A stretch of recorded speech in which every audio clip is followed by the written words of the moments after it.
Day, and Amina said, I would rather be dead than to go back home. I am not going back home. And then Tissy went over and got her. And when she got Amina back to the house, Yasser was already in the taxi, already had Sarah in the taxi. And Amina got out of Tissy's car, got in the taxi, they took off. The police theory of the case is that Yasser drove them 14 miles to the Las Colinas area of Texas near the Omni Mandalay Hotel.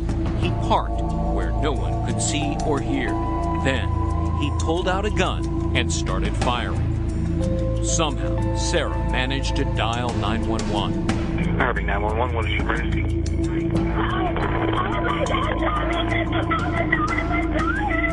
What's going on, ma'am? I'm dying,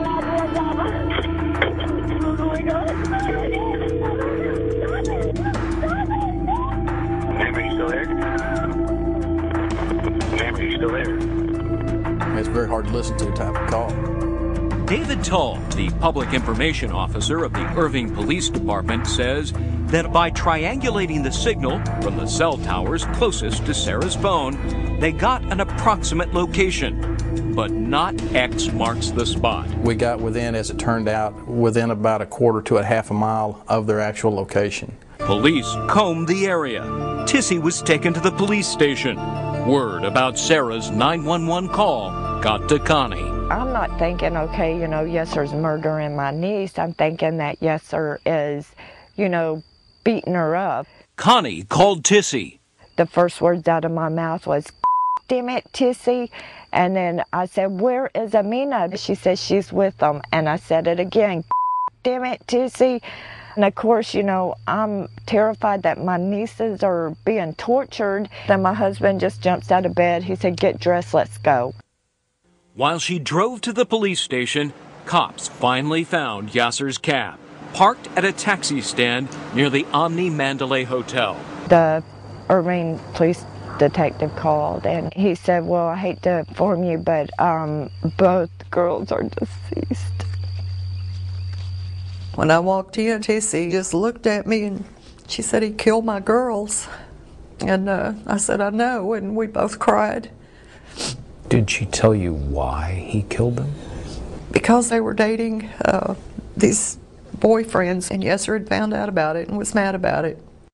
Yasser, police say, shot his 18-year-old daughter Amina twice and riddled 17-year-old Sarah with 9 bullets as she was calling 911. And then Yasser Saeed vanished. How could he escape without help? And where could he go?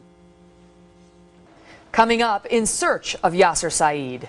Do you know where your brother is? Get the out of here. But first, she recently survived what police say was an attempted honor killing. Her brother stabbing her 11 times. Stay tuned for her incredible story. Next.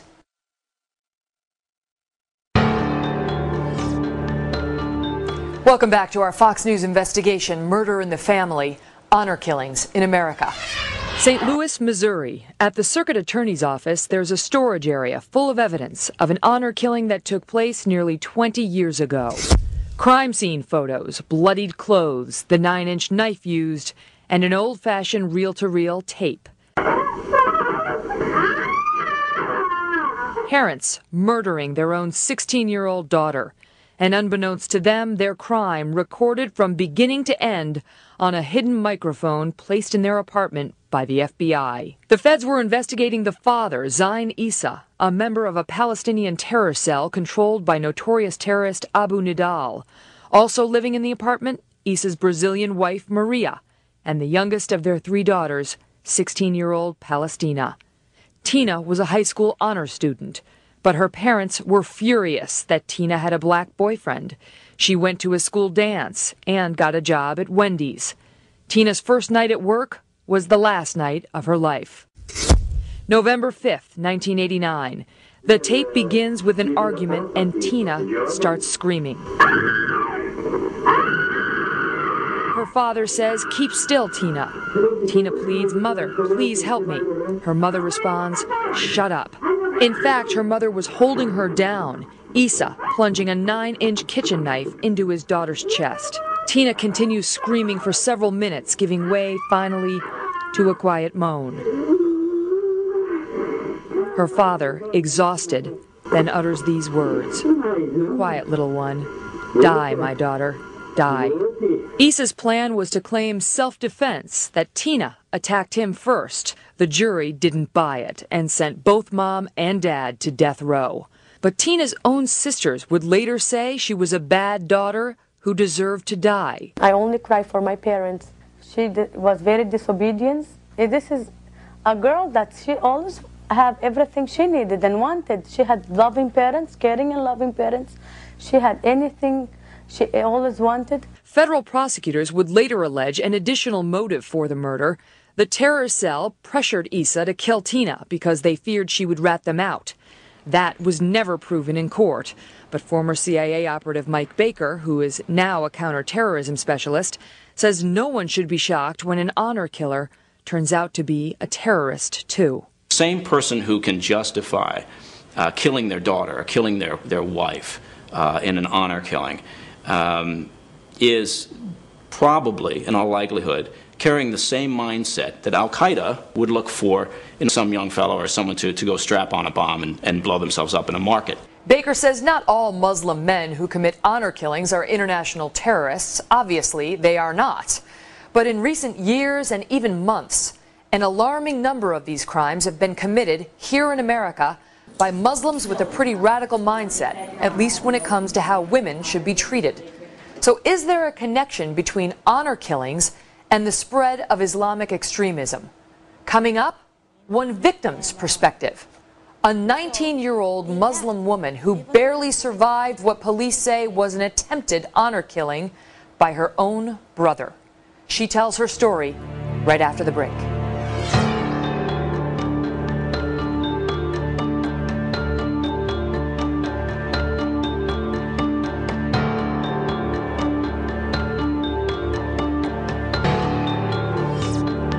Welcome back. I'm Megyn Kelly.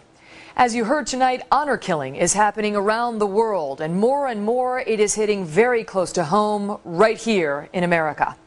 You've heard Muslim leaders insist the crime violates Islam's tenets.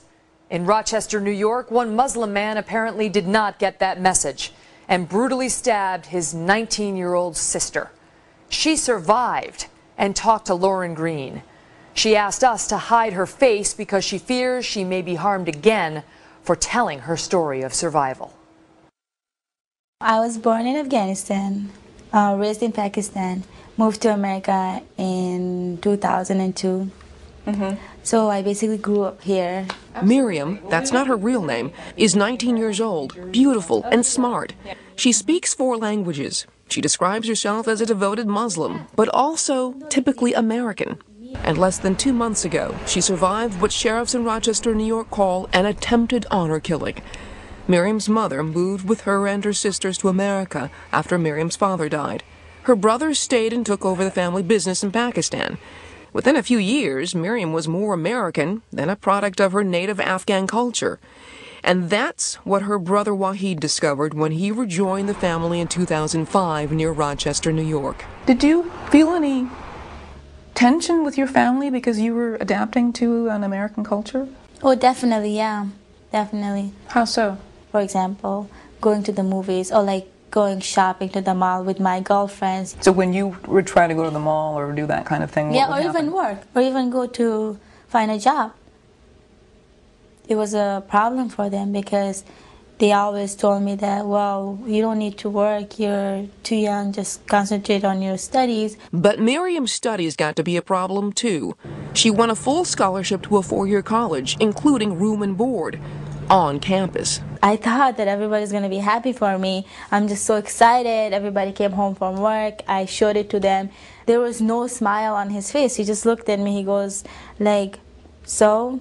That doesn't mean anything. And you had a full scholarship. Exactly. If it was just a typical American teenage, the parents would have been like so proud of them. But when it came to my family and my brother, it was a shame instead of them being proud of me. Do you know what I mean? A shame? Yeah. To him it was. Why would it be a shame that your daughter gets